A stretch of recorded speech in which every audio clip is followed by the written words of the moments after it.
without any shame, any death, any tears, any crying. They had perfect fellowship with God, but that was not enough for them. What did they want? They succumbed to the temptation to be like God themselves. It's that discontent with who God made you to be. It's the plague of Pinocchio. Not wanting to be a marionette, but wanting to be something else. Of hating Geppetto and what Geppetto wants you to be. That's the problem that Miriam had. She was not happy with who she was. Listen, the Bible makes it clear to all of you, you are made in the image of God. You understand that? Every one of you today is made in the image of God. There's not one of you in here today who has more of the image of God or less. We are all equally made in the image of God. You are therefore purposed with glorifying Him and enjoying Him forever. Do you understand that by virtue of being made in the image of God, there is no higher office to which you can aspire than the office you currently hold as being an image bearer of the Lord God? You understand that? As a created being, there is nothing that you can aspire to.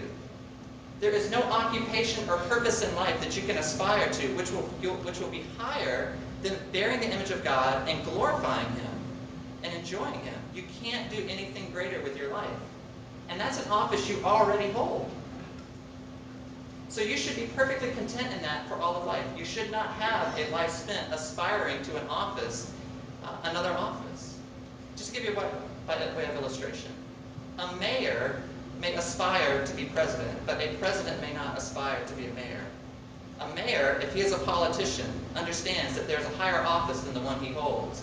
And a mayor of a city in the United States may aspire to one day be president of the whole United States. But somebody who already holds the office of president cannot aspire to be mayor, because that is a much lower and smaller and more restricted office, right? Well, what I'm saying, and what the Bible's saying, by virtue of being made in the image of God, is that there is nothing for you to aspire to that would not be a demotion, would not be going downhill. The point here is that Miriam was happily and contentedly seeing herself as being an image bearer, and all that she lived for was to please God. Then she would never say something like she does here, which had the effect of vexing God, right? She'd be perfectly happy to find herself in submission to her brother if her chief occupation was pleasing God. It's kind of a tough illustration, but I'll use it anyway. The Bible has the commandment, wives, be submitted to your husbands, right? Okay. That might cause some trouble for some people, and some people see that as knuckle-dragging, medieval type stuff. But look at it this way. If you're a wife who loves God, if you're a wife who already sees yourself as occupying the highest office that you can, which is to live for God and to please Him, and God has therefore commanded that in His wisdom, He sees it as being best to be submitted to your husband, then that wife is not being humiliated by being submitted to her husband.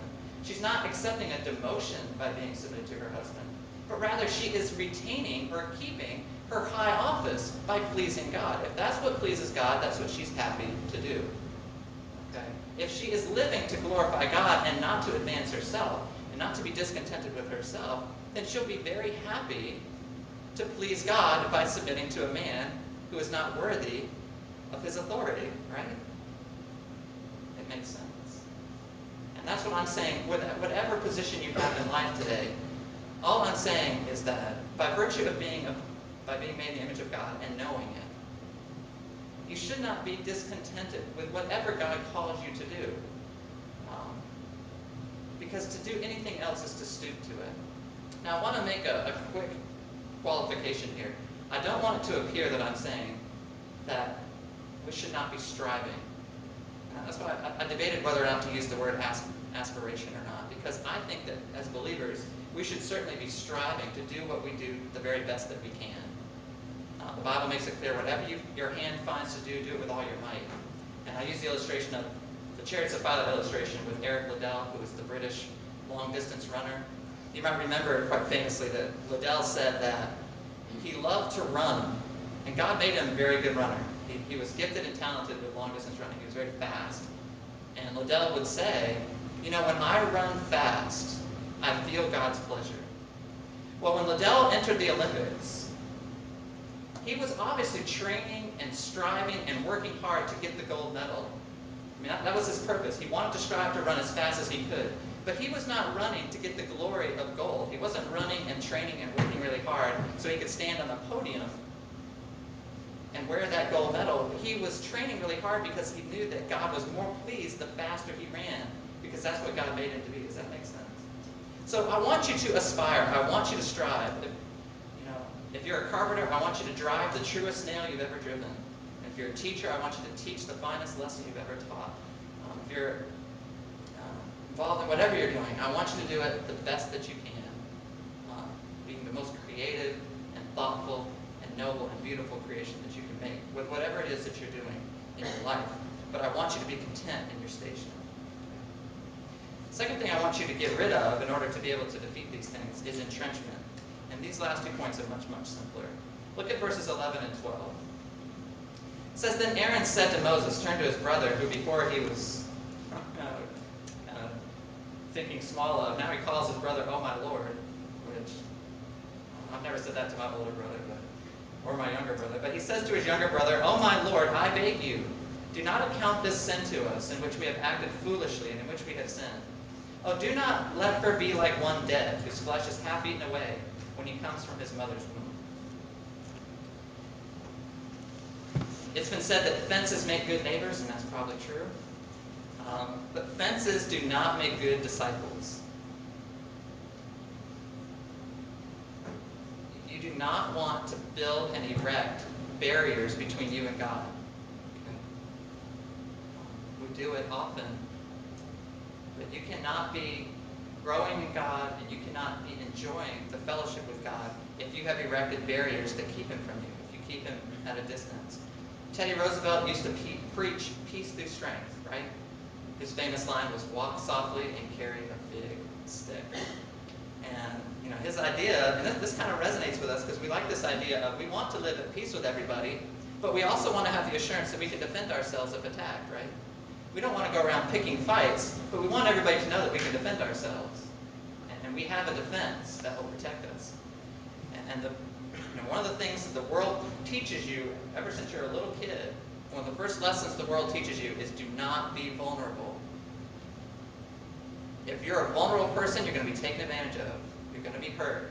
You're going to be abused.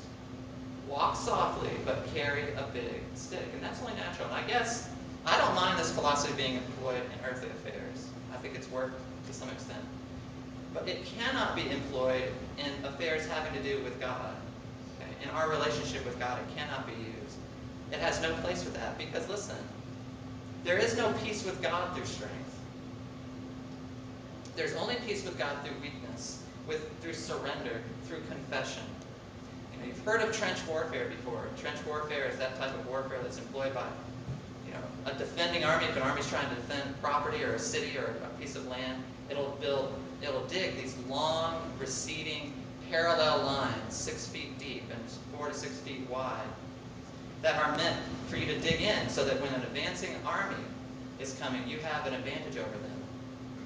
Because tanks and horses and marching armies, they find in these trenches barriers that slows them down or prohibits them. You also have a clearer shot at them as they advance. You understand trench warfare.